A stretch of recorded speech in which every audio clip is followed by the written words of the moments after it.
Before they lay down, the men of the city, the men of Sodom, surrounded the house, both young and old, all the people from everywhere, from every quarter.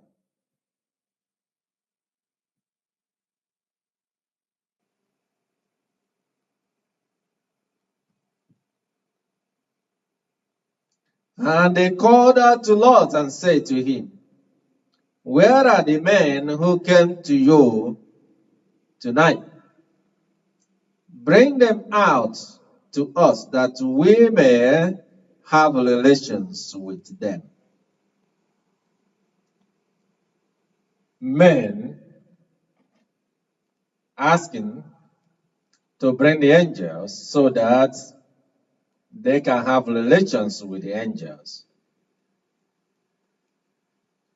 It reminds me of people in the world, regardless of their positions of power or the authority, whatever the principality they are, they always come together and organize. Like those that have formed all kinds of alliances in order to destroy, to molest, and attack, and do whatever to those that are wicked. For the people of the world, even when they see the Spirit, they wouldn't know.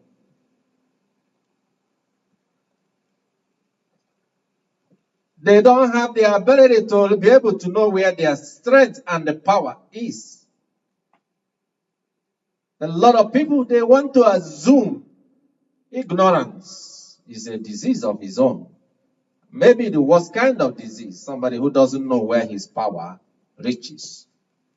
They like to assume power they don't have. And they begin to exercise the power, and people are terrified. Here, they assume that it's only two men. And since the whole men gathered together, everybody coming out of their own quarters, surrounding the house to make sure they wouldn't escape. In the thinking of their mind, they have cornered the two men, and according to their own limited perceptions, the physical realms within physical realm perceptions is limited to what their eyes could see, their physical eyes, what their ears could hear, the five senses. So they surrounded the house.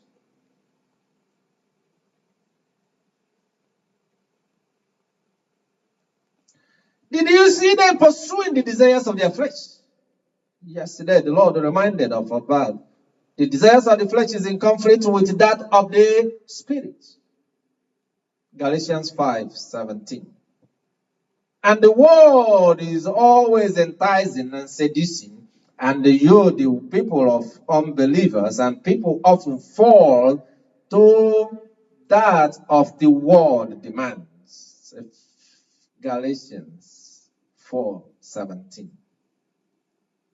They go hand in hand. 4:17 and the 5:17 the Lord gave us yesterday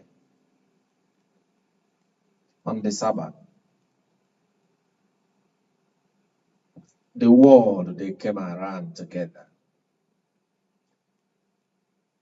But they didn't know God has a plan, as you will see. They have made their own plan, thinking they will circle down the house of Lord, who is a host of the angel of the Lord. They assume they have now power and the strength to overcome. But wait and see what happens next.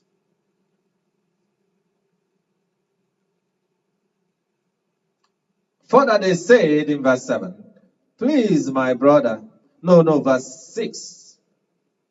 But Lot went out to them at the doorway and shut the door behind him, and said, Please, my brothers, do not act wickedly. Do not act wickedly.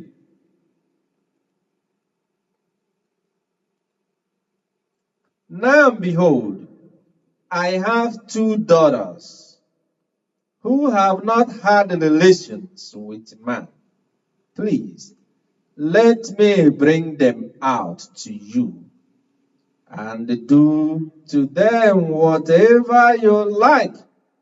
Only do nothing to these men, inasmuch as they have come under the shelter of my roof.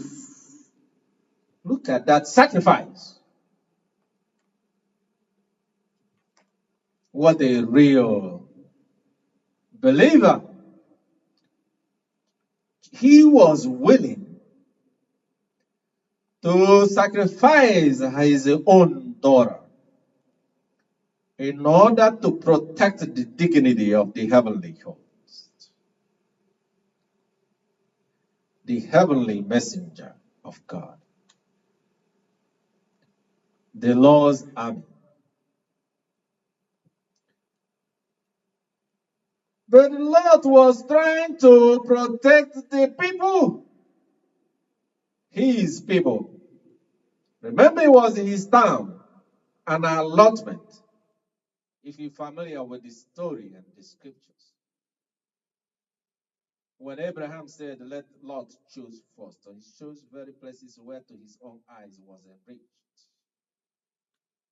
And then Abraham looked towards the world and the earth God has made. Here, he was willing to sacrifice his offspring. He said, whatever they want to do with them. So even if they want to kill them,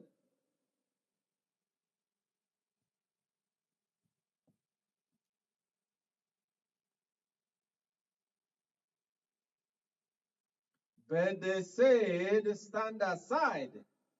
Furthermore, they said, this one came in as an alien, and already he is acting like a judge.